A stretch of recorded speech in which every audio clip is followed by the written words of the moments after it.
My name's Michael Elmore, but I go by Mick. I'm originally from the United States, but I left the United States in 1987 and have lived in about 4 countries since then, mostly in Thailand, second mostly in Australia, and spent more than a year in Cambodia.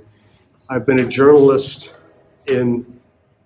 reported for more than 25 countries.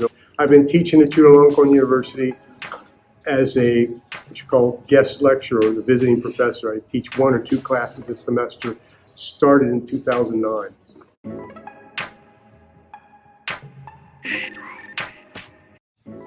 Hey, 25 years. However, I left twice. I spent a little more than a year in Phnom Penh, Cambodia, based there as a journalist. I came here, I worked for the Bangkok Post for 2 years.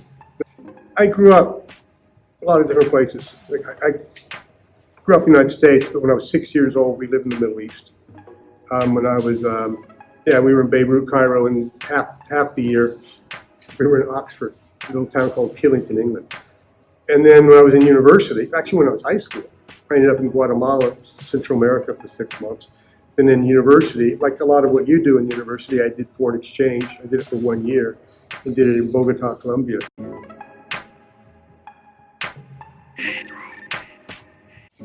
What it would be was I would come here with what I would call a lot of cultural imperialism.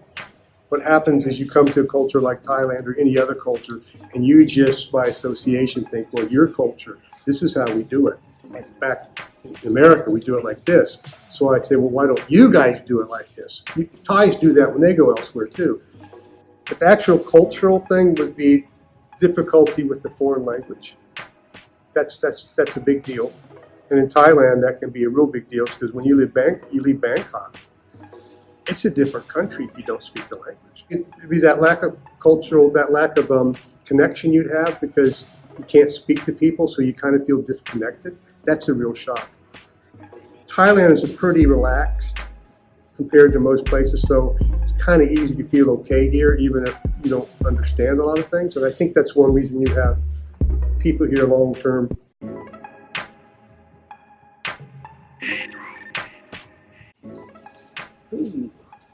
I'm an introvert. I'm an introvert that does very extroverted things, like what I force myself to do it. If I had my way in the world, I'd stay home all day and just read books. That's what I just do.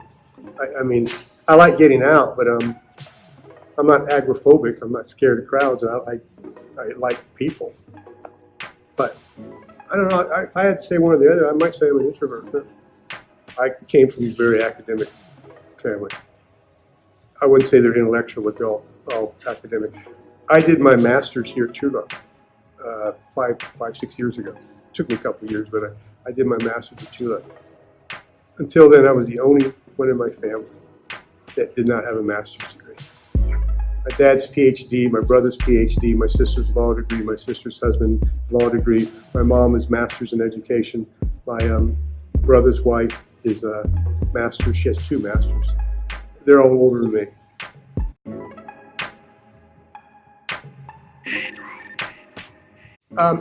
No.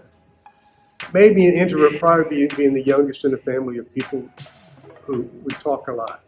And at the dinner table, back in the day when everyone had dinner together, I was the youngest. So some of my siblings and my dad, they talked a lot. If I wanted to say anything, they would say, "Well, you're 6. What do you know?" They weren't rude. They weren't rude about it. They're very good about it. At the same time, and there's some truth to that. You got a brother 6 years older than you. I remember he influenced me a lot, but he was in high school, and I listened to his thing, and it's a different generation.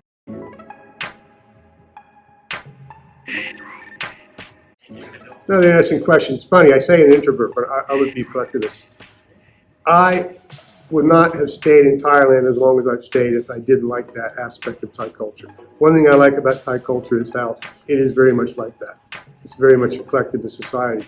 It's some of the things about Thailand now, and I think back in America, I can't believe America like it. Like if I'm out on my way home, I want to have somewhere to go to. Well, you guys bumped into me, have a wiki hour in other places. If there's not a free table, you just sit down to a complete stranger. You don't do that in America. You don't do that. To me, it's like, it's just such a natural thing to do now. Or when I have visitors from America come, like I show them around, I have to explain to them, well, actually, when you order dinner, you order food, you share stuff. And I keep forgetting you don't do that in America. It's like, this is my dish. This is what I'm eating. Stay away from my dish. It's not a hygienic thing either. It's just different. And that's one thing about, it's not only Thailand, there are other cultures that do that. So I would be, what's the second one? Collectivist.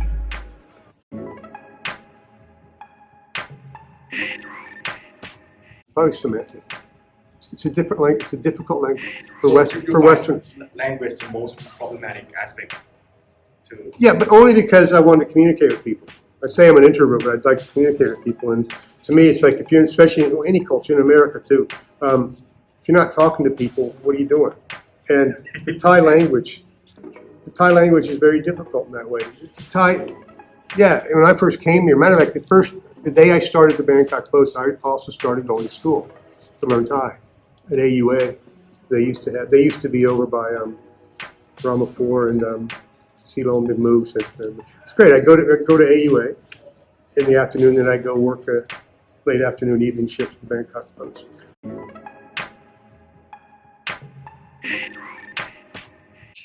Keep doing new things, keep learning. If I'm not doing new things and not learning. Goal for you. Like you just keep learning. Learning, not earning. Learning, not earning. Quite often, learning is not the opposite. It doesn't mean you're earning. I'm not materialistic. Having material, I'd be a liar. I like to be comfortable, but I don't accumulate wealth. Well, if I do, I'm not very good at it.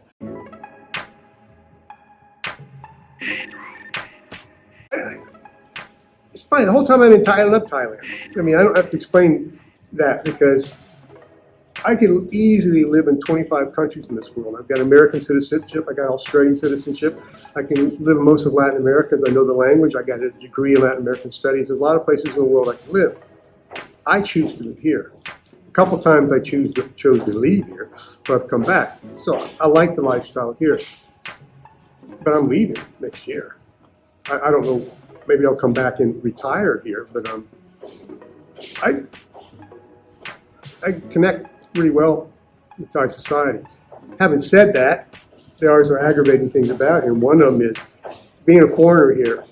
You're never really going to assimilate into society. In my neighborhood, people know me and we talk, and I'm just somebody who lives in the neighborhood, and the guy that rides a bicycle, does this, buys beer here, eats there, et cetera, et cetera. I go one neighborhood over, and I'm just the frog. And at first, they can't even wrap their head around the fact I'm talking to them in Thai. It's like, that gets really kind of old, man. It's kind of frustrating because I've been here long enough. I've been here longer than you guys, man.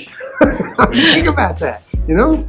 And you're always going to be, to a certain degree, the outsider.